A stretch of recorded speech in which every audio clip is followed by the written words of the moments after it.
രാവിലെ ബ്രേക്ക്ഫാസ്റ്റിനായിട്ട് രാവിലെ ഉച്ചയ്ക്കോ വൈകുന്നേരം ആർക്ക് വേണമെങ്കിലും കഴിക്കാൻ പറ്റിയ ഒരു വെറൈറ്റി ആയിട്ടുള്ള ഒരു ഇടിയപ്പത്തിൻ്റെ റെസിപ്പിയാണ്.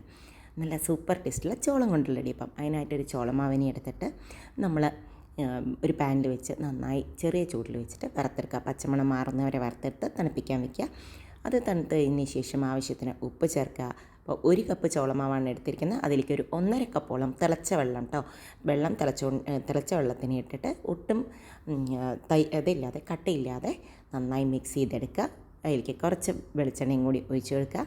വെളിച്ചെണ്ണയോ നല്ലെണ്ണയോ ഒഴിച്ച് കൊടുക്കാം. എന്നിട്ട് നന്നായി മിക്സ് ചെയ്തിട്ട് ഒരു 5 മിനിറ്റ് അടച്ച് വയ്ക്കുക. എന്നിട്ടതാ നമ്മൾ ഇതേമാതിരി ഒരു ഇടിയപ്പത്തിൻ്റെ ചില്ലിട്ട് അതിലേക്ക് പിഴിഞ്ഞെടുക്കുക.